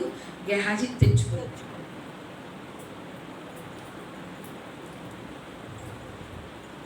మనము పరిగెత్తుతున్నాం, ప్రయాసపడుతున్నాం, కష్టపడుతున్నాం. దేనికోసం కష్టపడుతున్నావు? విశ్రాంతి లేదంటున్నాడు పౌలు. ఎటు పోయినా మాకు శ్రమే, ఎటు పోయిన ఆపదలే. భయం అంట, ఎలుపట పోరాటాలు, లోపట భయం. చచ్చిపోతామని కాదు, ఎక్కడ దేవుడు అప్పగించినవన్నీ పూర్తి చేయకుండా ఎక్కడ ఇదైపోతాము అని భయం. అంతే పౌలు భక్తుడికి. ఎందుకంటే బ్రతికినను చనిపోయినను నేను ప్రభు కొరకే అంటాడు. బ్రతుకుట క్రీస్తే, చావైతే అన్న పౌలు భక్తుడు. ఎందుకు భయం? ఎలుపట అంటే పోరాటాలేనంట అందరితోటి. ఎందుకంటే ఆ రోజుల్లో సువార్త చెప్పటం అంటే చాలా కష్టం. ఈ రోజులాగానే. ఈ రోజులు ఎలా ఉన్నాయి? అయినప్పటికీ పౌలు భక్తుడు ప్రకటించాడా లేదా, చెప్పాడా లేదా? బయటికి వెళ్తే ఏ పోరాటం వస్తుందో, ఎవరితో ఏ పోరాటం వస్తుందో అని లోపల భయం. నేను ఎక్కడ సువార్త ప్రకటించకుండా ఉంటానో. మనకైతే అమ్మో బయటికి వెళ్తే ఎందుకు వాళ్ళు కొడతారని చెప్పి ఇంట్లోని కలగొని కూర్చుంటాం. ఎటు పోయినను శ్రమలే కలిగిన నాకు అంటున్నాడు పౌలు భక్తుడు. అలాంటి శ్రమలు ఉంటే నువ్వు అసలు యేసు ప్రభువుని నమ్ముకుంటావా? విడిచిపెట్టి ఎప్పుడో వెళ్తావు. యేసు ప్రభువుని నమ్ముకునేదే దేనికి? మనం అమ్మ మేలు జరుగుతుంది, మేలు జరుగుతుంది, నా కొడుకు ఉద్యోగం వస్తుంది, నా కూతురికి మంచి జాబ్ వస్తుంది, మంచిగా చదువుకుంటారు, నా పిల్లలు మంచిగా పెళ్ళిళ్ళు అయిపోతాయి, నాకున్న రోగం తగ్గిపోతుంది, నాకు ఒక బిల్డింగ్ కట్టుకోవచ్చు. ఎందుకొరకు మీకు అన్ని సమకూరిస్తే యేసు ప్రభువే ఒక శ్రమ వచ్చిందంటే, ఒక కష్టం వచ్చిందంటే, నువ్వు అడిగింది ఇవ్వలేదు అంటే ఏమంటావు? ఏమంటావు? అడిగింది ఇవ్వకపోతే ఈ దేవుడు ఏం దేవుడు? అడిగింది ఇస్తాడనే కదా వచ్చింది, మేలు కోసమే కదా. మా అన్నీ వదులుకొని ఇక్కడికి వచ్చారు. ఏం వదులుకొని వచ్చారు? ఏం వదులుకొని వచ్చారు? వదులుకొని వచ్చారా? ఏం వదులుకున్నారు? ఎన్నిటిని వదులుకున్నామో. ఎంజాయ్ చేయటానికి వీలు లేదా? సినిమాలకు వెళ్ళడానికి వీలు లేదా? ఇష్టం వచ్చినట్టుగా మాట్లాడటానికి వీలు లేదా? పండగలు పబ్బాలు చేసుకుని వాళ్ళకైతే చాలా పండుగలు, మనకైతే అవన్నీ చెట్ల కిందకి వెళ్ళటం, అవన్నీ చేసుకోవటం, అవన్నీ వదిలేసుకొని మనం వచ్చాం. ఈ దేవుడి దగ్గరికి వస్తే ఈ దేవుడి మీద చేయకపోతే ఇంకెందుకు నాకు? ఈయనేదో రోగం తగ్గిస్తాడని, ఈయనేదో పిల్లలు లేకపోతే పిల్లల్ని ఇస్తాడని, ఉద్యోగం లేకపోతే ఉద్యోగం ఇస్తాడని, ఇల్లు లేకపోతే ఇల్లు ఇస్తాడని, దానికోసం కదా నేను వచ్చింది. ఇక్కడికి వచ్చిన దగ్గర నుంచి శ్రమలే శ్రమలు. ఈ దేవుడి కంటే ఇస్రాయేల్ పిల్లలు అన్నారా లేదా? ఏమని అన్నారు? మేము వాళ్ళకి అది చూడు, నా మాట ఎక్కడది?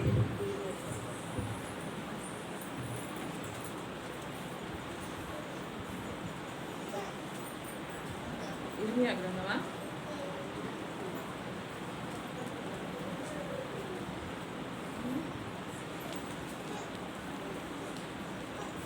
ఇర్మియా గ్రంథమా? ఏం తీసుకెళ్ళా? ఒక వచ్చిన వాడండి.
ఇర్మియా 44 వచ్చాయి.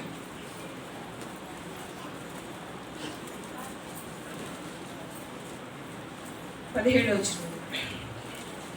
మేము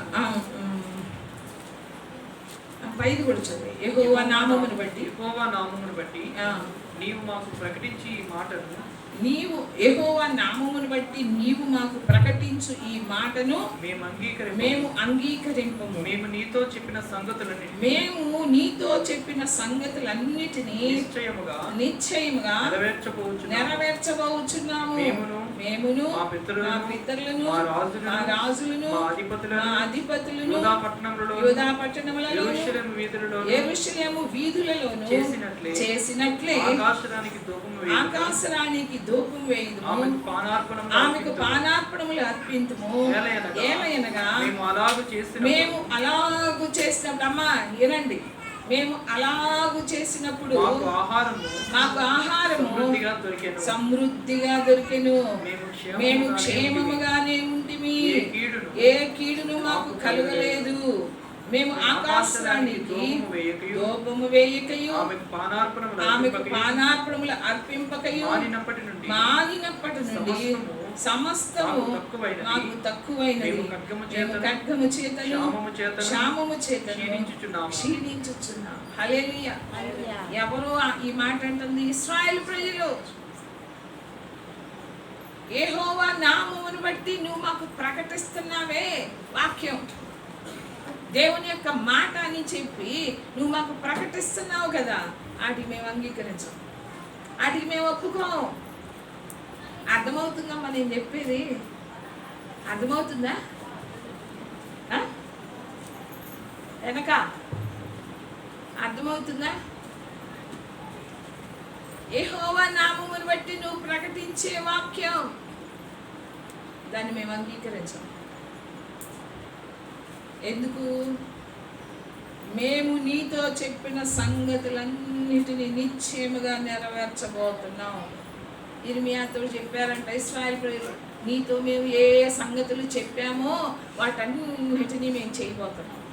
ఏం చేయబోతున్నారు వాళ్ళు? ఏం చెప్తున్నారు?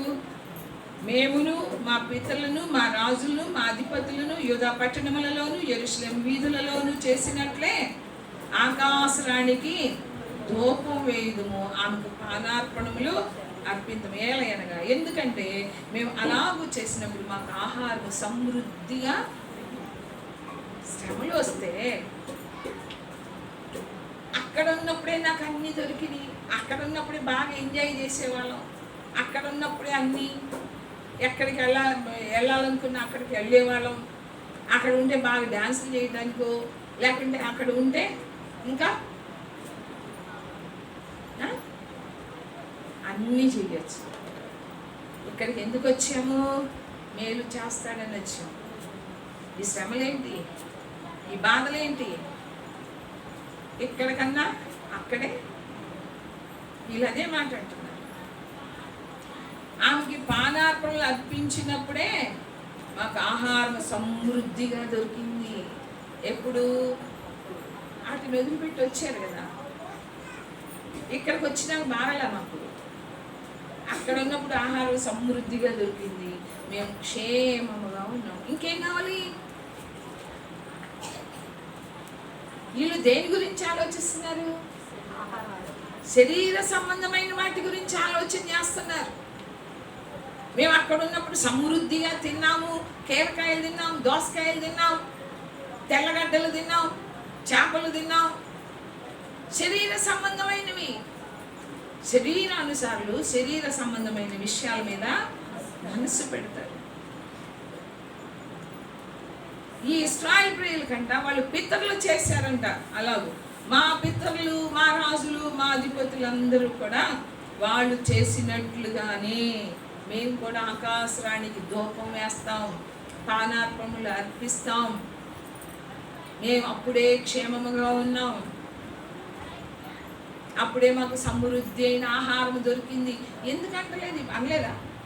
మీరు వినలేదా? ఎప్పుడు యేసు ప్రభువుని నమ్ముకున్నాకే మాకు ఈ కష్టాలు, ఈ శ్రమలో మేము దేవుడిని నమ్ముకున్నామే కానీ మాకేమీ జరగలేదంటారు కొంతమంది. ఏం జరగాల? గొప్ప మేలు ఏం జరగాల మీకు చెప్పండి? రక్షణ కంటే కూడా గొప్ప ఆశీర్వాదం, గొప్ప ఐశ్వర్యం, ఇంకోటి ఉంటుందా? అదే ఇచ్చాడు కదా దేవుడు. ఇంకేం కావాలి? ఆయన కృపను బట్టి అన్నీ ఇస్తాడు. మనకి తినటానికి ఇస్తాడు, అన్నీ ఇస్తాడు. మనకేం కొదువు చేయడు మనం నమ్మకంగా ఉంటే. వీళ్ళు ఏం చేస్తున్నారు? ఏదో సామెత చెప్తారు కదా, ఇది ఇక్కడ గడ్డి వేసి అక్కడికి వెళ్ళి పాలు ఇస్తుందంట. ఏళ్ళ దొడ్లో గడ్డి తిని అవతలకి వెళ్ళి పాలు ఇస్తుందంట.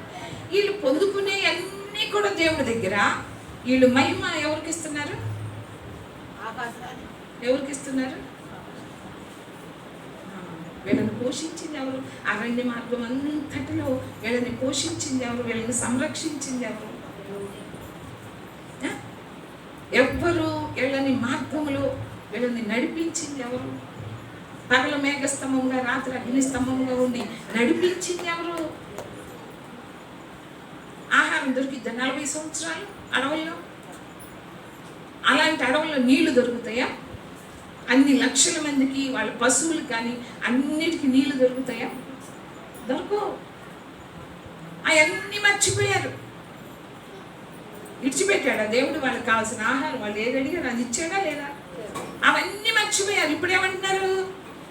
ఓ మేము అప్పుడే క్షేమంగా ఉన్నాం, అప్పుడే మేము మంచి ఆహారం దొరికింది.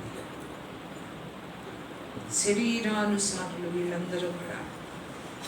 ఎప్పుడైతే ధూపం వేయలేదో, ఎప్పుడు పానార్పములు అటు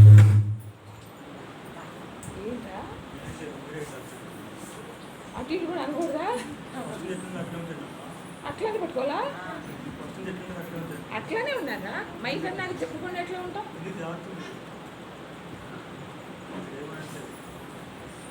ఎప్పుడైతే ధూపం వేయకుండా పానార్పణలు అర్పించకుండా మానివేశారో అప్పటి నుండి అన్నీ మాకు తక్కువైనట్టు.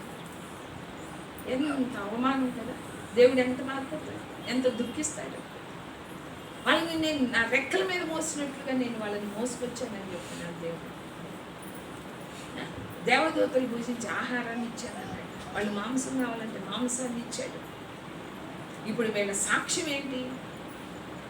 మేము ఎప్పుడు మానేసామో అప్పుడు మాకు ఆహారం లేదు, మాకు అప్పుడు కరువే అంట. క్షామము చేతను ఖడ్గము చేతను మేము క్షీణిస్తున్నాం.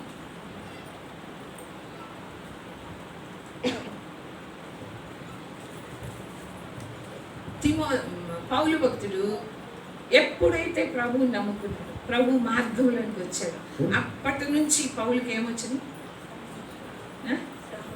శ్రమలు, పోరాటాలు, భయం. ఎటు పోయినా కూడా శ్రమలేనంట. శరీరానికి విశ్రాంతి లేదు. ఎలుపట పోరాటాలు, లోపట భయం, శ్రమలు. ప్రభువు నమ్ముకుంటే శ్రమల అయితే మాకు వద్దునే అంట. అవునా? ఇంకో చోట చూడండి,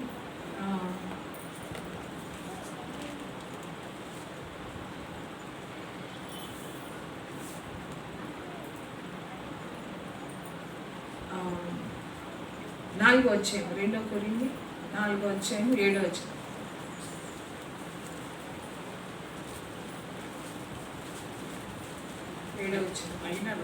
అయినను ఆ బలాధిక్యము మా మూలమైనది కాక దేవునిదై ఉండునట్లు మంటి ఘటములలో ఐశ్వర్యము మాకు కలదు. ఎటు పోయినను శ్రమపడుచునను ఇరికింపబడువారం కాము, అపాయములో ఉన్నను కేవలము ఉపాయము లేని వారము కాము, తరుముబడుచునను దిక్కులేని వారము కాదు, పడద్రోయబడిన నశించు వారము కాదు. అన్యుల దృష్టికి, అందరి దృష్టికి మేము అలా కనబడవచ్చు. మేము శ్రమ పడుచున్నట్లుగా వాళ్ళకి కనబడవచ్చు, మేము అపాయంలో ఉన్నట్లుగా వాళ్ళకి కనబడవచ్చు. కానీ అపాయంలోనే ఉన్నట్లుగా ఉంటాం, కానీ ఉపాయం లేని వాళ్ళం మాత్రం తరమబడుచున్నాం. మేము దిక్కు లేని వాళ్ళం కాదు. మాకున్నాడు ఒక దేవుడు, మా నిరీక్షణ ఆయన, మా ఆధారం ఆయన, మా కోట, మా కొండ. మాకున్నాడు, మాకు ఒక నిరీక్షణ. తరంబడుతున్నాం, శ్రమలు, ఇరుకులు, ఇబ్బందుల చేత తరంబడుచున్నాం. అయినా దిక్కు లేని వాళ్ళము కాదు. ఆయన జీవిత కాలం అంతా కూడా ఎప్పుడైతే పరుగు మొదలు పెట్టాడో, ఎప్పుడైతే పోరాటం మొదలు పెట్టాడో అప్పటి నుంచి పౌలు జీవితాన్ని తీసుకోండి. పౌలు జీవిత కాలం అంతా పోరాటాలే. అలా ఉంటే మన భక్తి ఎలా ఉంటుంది? మనం ఉంటామా యేసు ప్రభువులో? మనం ఉంటామా? వదిలిపెట్టి వెళ్ళిపోతాం. ఇలాంటి శ్రమలు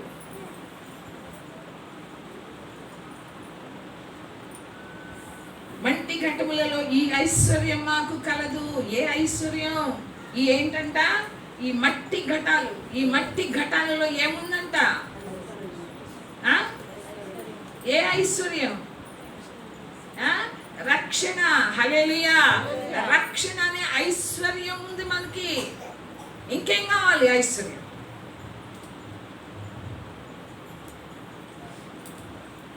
శ్రమ పడుచున్నను మేము ఇరికింపబడిన వారం కాదు, అపాయంలో ఉన్నను ఉపాయం లేని వాళ్ళం కాదు, తరమబడుచున్నను దిక్కులేని వారం కాదు, పడద్రోయబడినను నశించిపోయే వాళ్ళం మాత్రం కాదు. పడద్రోయబడినప్పటికీ తిరిగి లేపగలిగిన శక్తివంతుడు మాకు ఉన్నాడు. హల్లెలూయా. ఆ ధైర్యం ఉందా? ఆ ధైర్యం ఉందా? ఎప్పుడు చూసినా పోరాటాలే. దేని కొరకు ఆ పోరాటం? పౌలు భక్తుడి యొక్క పోరాటం దేనికోసం? ఆయన పరుగు దేనికోసం?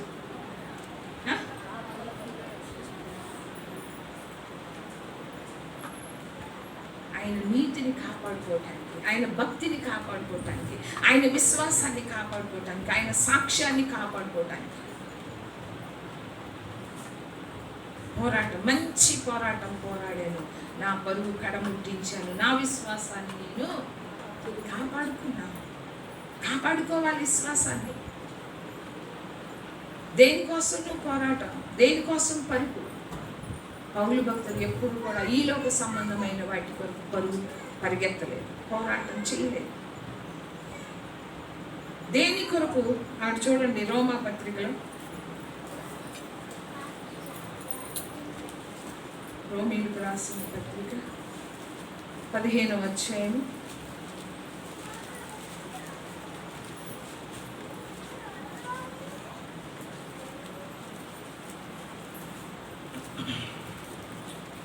19వ వచనం మధ్యలో నుంచి. కాబట్టి యెరూషలేము మొదలుకొని చుట్టుపట్ల ఉన్న ప్రదేశములందు ఇల్లూరికి ప్రాంతం వరకు క్రీస్తు సువార్తను పూర్ణముగా ప్రకటించి ఉన్నాను. నేనైతే మరి ఒకరి పునాది మీద కట్టకుండా నిమిత్తము ఆయనను గూర్చిన సమాచారం ఎవరికి తెలియచేయబడలేదు. వారు చూతురనియు వినని వారు గ్రహింతురనియు రాయబడిన ప్రకారం క్రీస్తు నామం ఎరుగని చోట్లను సువార్తను ప్రకటింపవలనని మిక్కిలి ఆశగలవాడనై ఉండి అలాగును ప్రకటించితిని. ఈ హేతువు చేతను మీ యొద్దకు రాకుండా నాకు అనేక పర్యాయముల ఆటంకము కలిగెను. ఇప్పుడైతే ఈ ప్రదేశములలో నేనిక సంచరించవలసిన భాగము లేదు కనుక. హల్లెలూయా. నేనింక సంచరించవలసిన భాగం లేదు. ఎంతో ప్రయాసపడ్డాడు సంఘంలో కట్టడానికి, ఆత్మలు రక్షించటానికి, ఎంత తన జీవిత కాలం అంతా. అందుకని నేను ప్రాణార్పణముగా పోయబడి ఉన్నానంటున్నాడు. దేని కొరకు ప్రాణార్పణముగా అంటే అక్కడ చూడండి, ఫిలిప్పీలకు రాసిన పత్రికలో ఉండదు. ఫిలిప్పీలకు రాసిన పత్రిక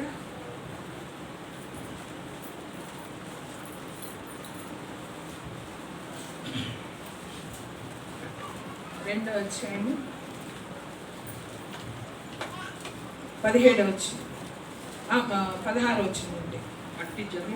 అట్టి జనము మధ్యను మీరు జీవవాక్యమును చేతపట్టుకొని లోకమందు జ్యోతుల వలె కనబడుచున్నారు. అందువలన నేను వ్యర్థముగా పరిగెత్తలేదనియు నేను పడిన కష్టము నిష్ప్రయోజనము కాలేదనియు క్రీస్తు దినమున నాకు అతిశయ కారణము కలుగును. మరియు మీ విశ్వాస యాగములోను దాని సంబంధమైన సేవలోను నేను ప్రాణార్పణముగా పోయబడినను నేను ఆనందించి మీ అందరితో కూడా సంతోషింతును. హల్లెలూయా. ఇక్కడ నేను వ్యర్థముగా పరిగెత్తాడంట. ఎందుకు ఆ పరువు అంటున్నాడు? నేను వ్యర్థముగా పరిగెత్తలేదు. ప్రభువునందు ప్రయాస వ్యర్థము కాదని ఎరగమంటున్నాడు. ప్రభువునందు ప్రయాస. ఇక్కడ నేను వ్యర్థముగా పరిగెత్తలేదు, నేను వ్యర్థముగా పరుగులు తీయలేదు, వ్యర్థముగా నేను పోరాడలేదు. మంచి పోరాటం అంటే ఏంటిది? మంచి పోరాటం. వ్యర్థముగా పరిగెత్తలేదు అంటున్నాడు. ఎందుకు ఆ పోరాటం? చూడండి, నేను పడిన కష్టము నిష్ప్రయోజనము కాలేదని క్రీస్తు దినమున. అంటే ఏ దినము? క్రీస్తు దినం. ఏ దినం? మనము ప్రభువుని ఎదుర్కొనే దినము, ఆయన ఎదుట నిలబడే దినం. ఆ దినమున నాకు అతిశయ కారణము కలుగును. నా పరుగు నిష్ప్రయోజనం కాల, నా పరుగున అది వ్యర్థం కాలేదంటున్నాడు. ఆ పరుగు ఇప్పుడు అంటున్నాడు, నా పరుగు నేను కడముట్టించేశాను. అప్పటి నుంచి పరిగెత్తుతానే ఉన్నాడు. ఆయన శరీరం విశ్రాంతి తీసుకోలేదు. దేని కొరకు? ఆయన విశ్వాసాన్ని కాపాడుకుంటూనే ఆత్మను రక్షించటానికి ఆ పరుగు. ఆ పోరాటం దేనికి? ఎంతో మందికి సువార్త ప్రకటించడానికి ఆ పోరాటం. మనందరికీ తెలుసు. లుస్త్రకి వెళ్ళినప్పుడు, మొన్న చెప్పాను కదా ఆ వాక్యం. ఆ లుస్త్రకి వెళ్ళినప్పుడు వాళ్ళందరూ ఏం చేస్తారు? రాళ్లతో కొట్టి ఈడ్చుకెళ్ళి పట్టణం ఎలుపటికి పడేస్తారు. ఈడ్చుకెళ్ళటం అంటే ఏంటి? రాళ్లతో కొట్టారు, పడిపోయాడు, చచ్చిపోయాడు అనుకున్నారు. మోసుకెళ్ళలేదు. 2 చేతులు పెట్టి ఏం చేశారు? ఈడ్చుకెళ్ళారు. ఆ వీధుల్లో పట్టణం ఎలుపటి పడేసేశారు, చచ్చిపోయాడు. అంతలోనే లేచాడు. వాళ్ళు వెళ్ళిపోయారు, శిష్యులు వచ్చారు. లేచాడు, పదండి వెళ్దాం అంటున్నాడు. ఎక్కడికి? సువార్త చెప్పడానికి. హల్లెలూయా. మనమైతే ఎందుకు ఆయన పరుగు? ఎందుకు ఈ పోరాటం? ఎందుకు? అందుకనే ప్రభు అంటున్నాడు, నా సాధనం, నేను ఏర్పాటు చేసుకున్న నా సాధనం ఎన్ని శ్రమలు అనుభవించాలో నేను చూపిస్తాను. నా నామము నిమిత్తం, ఆయన నామము నిమిత్తం ఎవరమైనా సరే శ్రమ పొందేమా? మనం చేసిన తప్పులు బట్టో, దేన్ని బట్టి పొంది ఉంటాం? ఆయన నామమును బట్టి నువ్వు శ్రమ పొందావా? ఒక దెబ్బ తిన్నావా?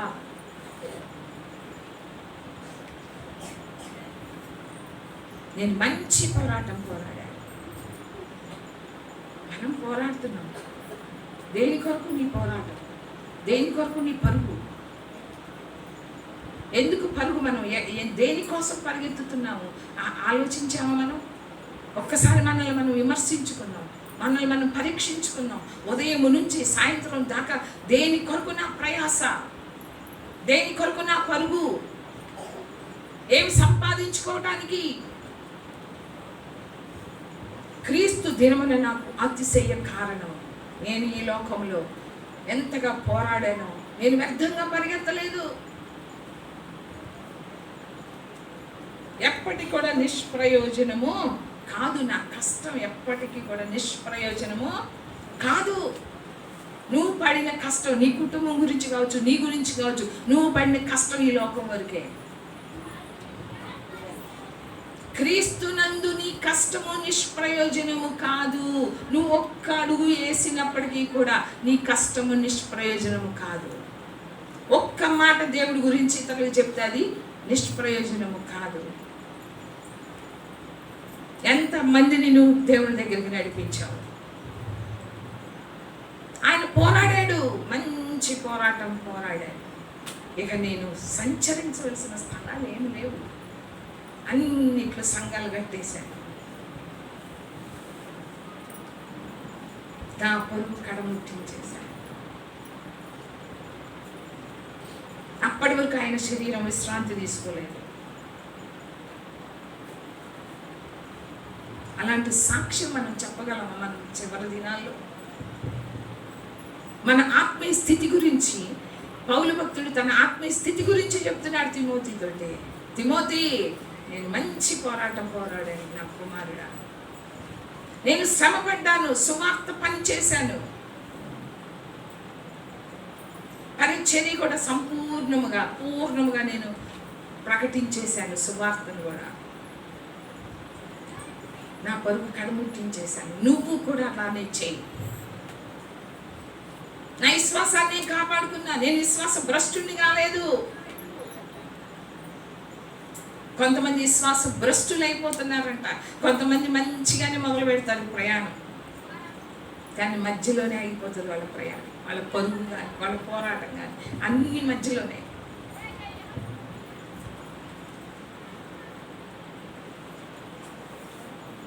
నేను వ్యర్థముగా పరిగెత్తలేదనియు, నేను పడిన కష్టము నిష్ప్రయోజనము కాలేదనియు ఎప్పుడు తెలుస్తుంది పౌలుకి?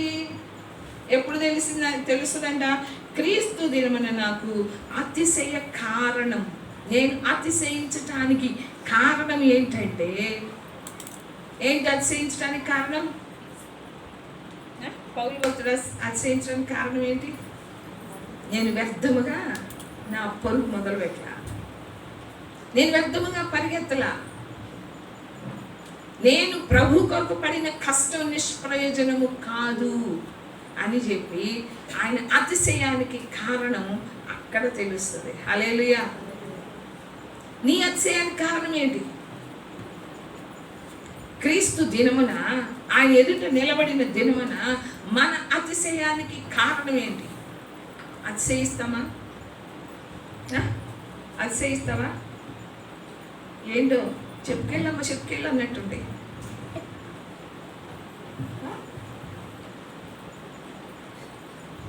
చెప్పుకెళ్ళమ్మా, ఎప్పుడు వదిలిపెడతావో ఏంటో. ఒకళ్ళ మొహాల్లో అసలు ఆ ఇంట్రెస్ట్గా వినాలి అది కనపట్టలేదు.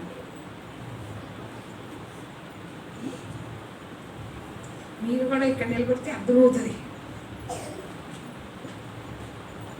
నేనేమో పెద్ద ఇదేం కాదు. మీరు ఎవ్వరు ఇక్కడ నిలబడినా ఎవ్వరు ఏంటి అనేది అన్నీ కూడా తెలిసిపోతుంది.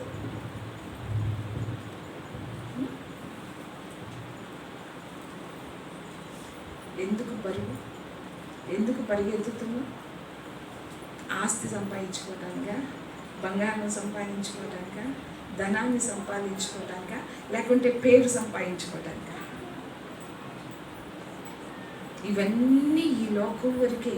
అన్నీ విడిచిపెట్టాలి. నువ్వు బంగారం సంపాదించినా, నీ చెవులకి నీ ముక్కులకి ఉంటే సమాధి చేసేటప్పుడు అన్నీ తీసిపెట్టేస్తారు. ఉంచుతారా? రాకపోతే చెవులు ముక్కులన్నీ కోసేస్తారు. వాటి కొరక మన పరుగు, వాటి కొరక మన ప్రయాస.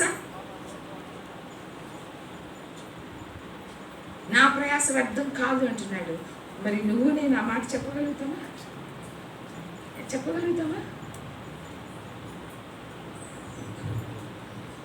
ఆయన విశ్రాంతి ఇక్కడ విశ్రాంతి పొందుకోలేదు కానీ ఎక్కడ. అందుకనే ప్రకటన గ్రంథంలో ఉంటుంది కదా వాక్యం ఏంటి? వాళ్ళ ప్రయాసలు మాని వాళ్ళు విశ్రాంతి పొందుతారు. ఎక్కడ మనకి విశ్రాంతి?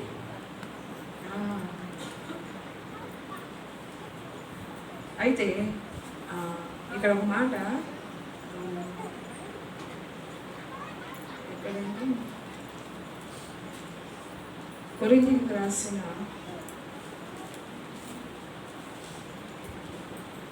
మొదటి పత్రిక 4వ అధ్యాయము 9వ వచనం.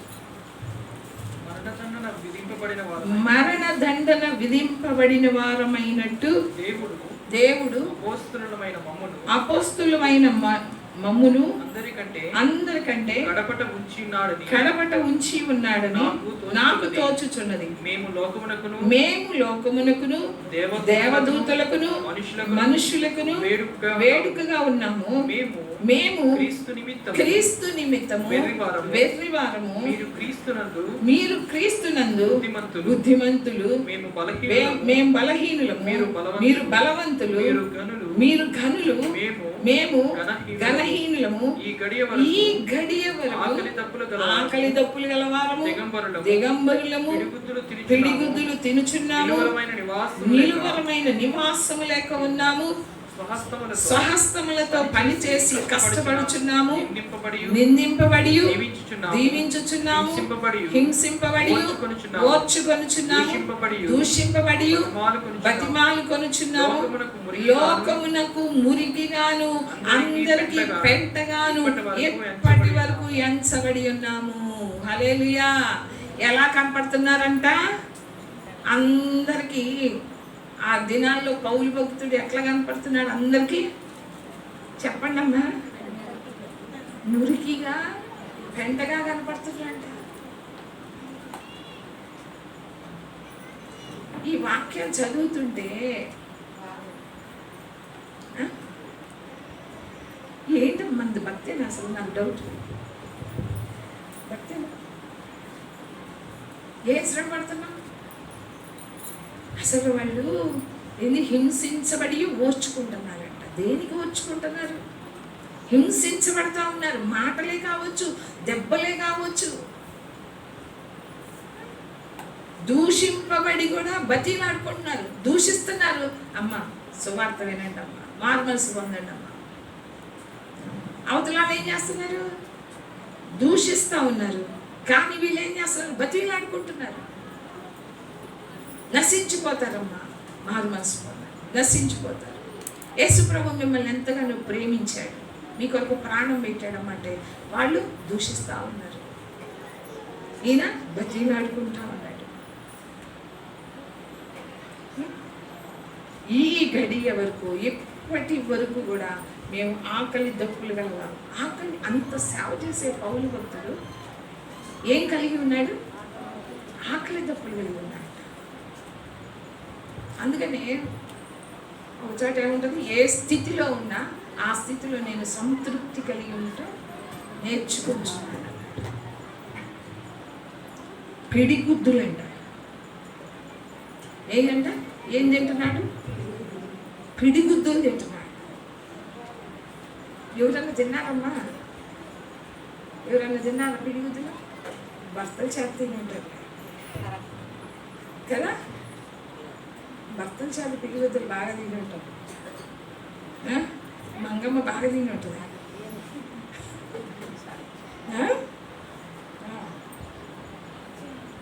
దిగంబరులు అంట.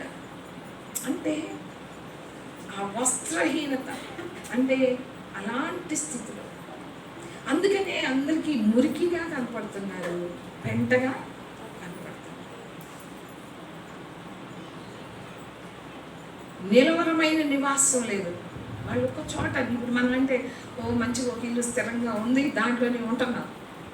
కానీ అప్పుడు పౌలు భక్తుడికి ఏం లేదు? నిలవరమైన నివాసం లేదు. అందుకని పౌలు భక్తుడు అన్నాడు, మంచి పోరాటం. ఈ పోరాటం, ఈ ప్రయాస, ఈ పరుగు, ఈ కష్టం, ఇవన్నీ కూడా దేనికంటే నా విశ్వాసాన్ని కాపాడుకోవటానికి, ఆత్మను రక్షించటానికి, నా సాక్ష్యాన్ని కాపాడుకోవటానికి, నా నీతిని, నా పరిశుద్ధతని కాపాడుకోవటానికి ఈ పోరాటాలు, ఈ పరుగు.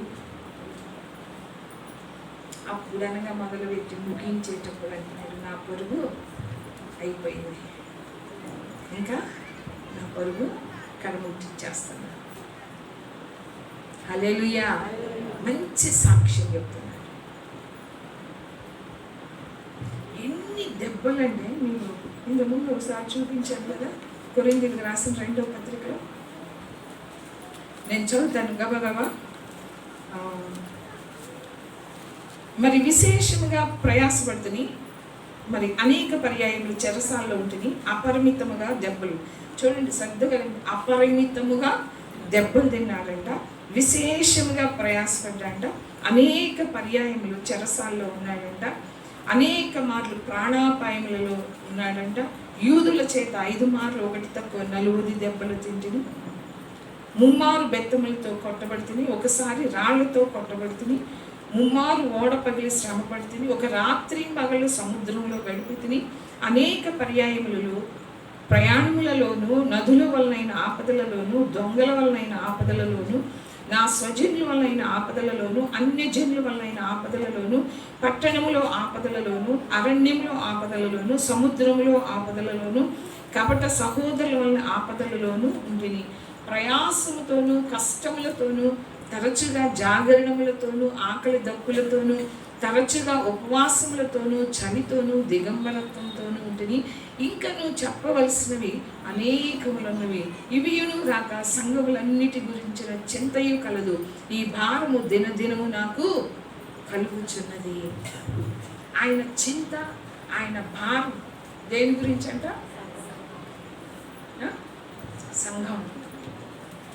సంఘం గురించి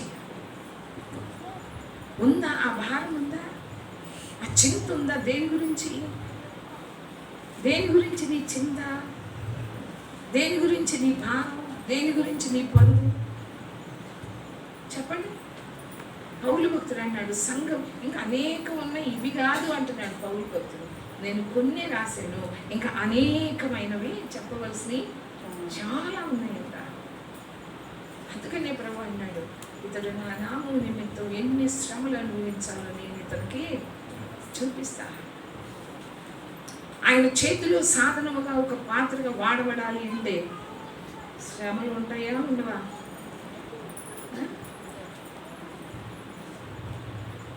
వీటన్నిటి గురించి కాదు, నాకు సంఘం గురించి చాలా చింత ఉంది అంటున్నాడు, భారం ఉంది. మనం అందరము కూడా మనందరికీ ఉందా చింత, భారం? ఎన్నోసార్లు చెప్పాను, అంటే అయినా మనం ఎలా సాక్ష్యం చెప్పగలుగుతాం? నేను మంచి పోరాటం పోరాడానని చెప్పగలుగుతావా? నా పరుగు కడముట్టించేశానని చెప్పగలుగుతావా? నా విశ్వాసాన్ని నేను కాపాడుకున్నానని చెప్పగలుగుతాను? ఏ విషయాల్లో చెప్తాను? చివరిగా ఇది తిమోతికి రాసిన మొదటి పత్రిక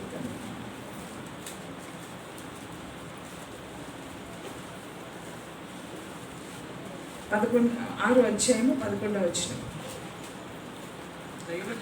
దైవజనుడా, నీవైతే వీటిని విసర్జించి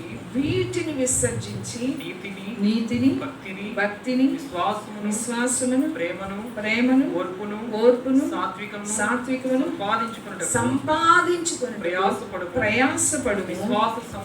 విశ్వాస సంబంధమైన మంచి పోరాటము పోరాడు, నిత్య జీవము చేపట్టు. దేని గురించి అంట? విశ్వాస సంబంధమైన మంచి పోరాటం పోరాడు. హల్లెలూయా. కుమారుడితో చెప్తున్నాడు, తిమోతితోటి, దైవజనుడా నీవైతే వీటన్నిటిని విసర్జించు. వీటన్నిటిని విసర్జించి నీతిని, భక్తిని, విశ్వాసమును, ప్రేమను, ఓర్పును, సాత్వికమును వీటిని సంపాదించుకోవడానికి ప్రయాసపడు. నువ్వు ఏమి సంపాదించుకోవడానికి ప్రయాసపడుతున్నావు? ఉదయం నుంచి రాత్రి వరకు ఏమి సంపాదిస్తున్నావు?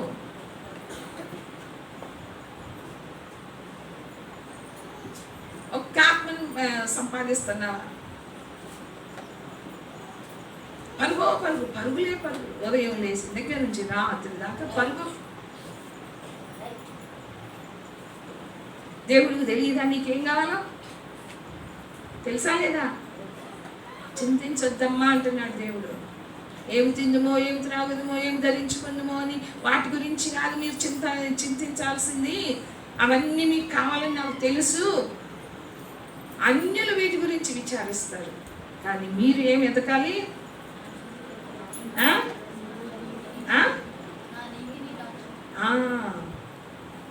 అవి కాదమ్మా మీరు ఎతకాల్సింది. వాటి కోసం కాదు మీరు పరిగెత్తాల్సింది. వాటి కోసం కాదు మీరు ప్రయాసపడాల్సింది. నా రాజ్యాన్ని, నా నీతిని, వాటి కోసం ప్రయాసపడు. హల్లెలూయా. ఏటి కోసం ప్రయాసపడాలి? ఏటి కోసం నువ్వు పరుగులెత్తాలి? దేనికోసం నువ్వు మంచి పోరాటం పోరాడాలి?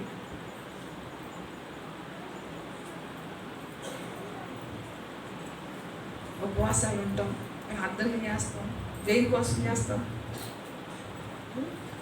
మా పిల్లలకి మంచి ఉద్యోగాలు రావాలి, లేకుంటే ఆరోగ్యం బాగుండాలి, లేకుంటే మంచిగా పెళ్ళిళ్ళు కావాలి, పెద్ద ఆస్తి గల వాళ్ళు, లేకుంటే పెద్ద ఉద్యోగం కలిగిన వాళ్ళు రావాలి. వీటి గురించి ఉపవాసం, వీటి గురించి ప్రార్థనలు. నీ నీతిని కాపాడుకోవటానికి ఎప్పుడైనా ఉపవాసం ఉన్నావా? నీ విశ్వాసాన్ని కాపాడుకోవటానికి ఉపవాసం ఉన్నావా? నీ పరిశుద్ధతను కాపాడుకోవటానికి ఉపవాసాలు ప్రార్థనలు చేస్తున్నావా? నీ రక్షణని కాపాడుకోవటానికి నువ్వు ఉపవాసాలు ఉంటున్నావా? వీటికి ఉన్నావు. ఆత్మల కొరకు ఉపవాసం ఉన్నాము ఎప్పుడన్నా? ఉన్నాడు ఎవరన్నా? ఒక్కళ్ళన్నా? నశించిపోతున్నారు. ఆత్మల కొరకు నేను ఉపవాసం ప్రార్థన చెయ్యాలి అన్న ఉపవాసం ఒక్కరోజు ఉన్నాడా? పౌలు భక్తుడు ఉన్నాడు. అందుకని అంటున్నాడు, సాక్ష్యం, గొప్ప సాక్ష్యం చెప్తున్నాడు. నా విశ్వాసాన్ని నేను కాపాడుకున్నాను. అందుకని అన్నాడు, నీ నీతిని, భక్తిని, వాటిని కాపాడుకోవటానికి ప్రయాసపడు అంటున్నాడు. నీ విశ్వాసాన్ని, ప్రేమను, ఓర్పును, సాత్వికను అవి సంపాదించుకోవటానికి ప్రయాసపడు. ఆత్మను రక్షించడానికి ప్రయాసపడు.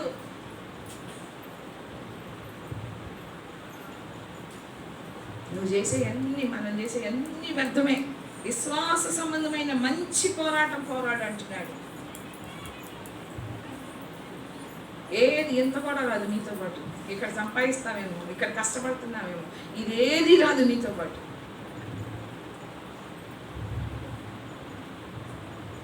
క్రీస్తు దినమున నీకు అతిశయ కారణముగా ఉన్న విషయాలేంటి చెప్పు? క్రీస్తు దినమున నీ అతిశయానికి కారణాలు ఏమన్నా ఉన్నాయా?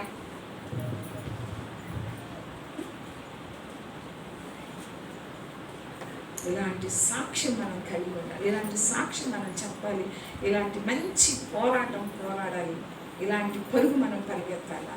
మంచిగా నా పరుగు కడముట్టించానని ధైర్యంతో, మంచి సాక్ష్యంతో మనం ఇతరులకి చెప్పగలిగేలాగా అలాంటి ఆత్మీయ స్థితి దేవుడు మనందరికీ దయచేయుగాక. ఆమేన్. ప్రార్థన చేస్తాం.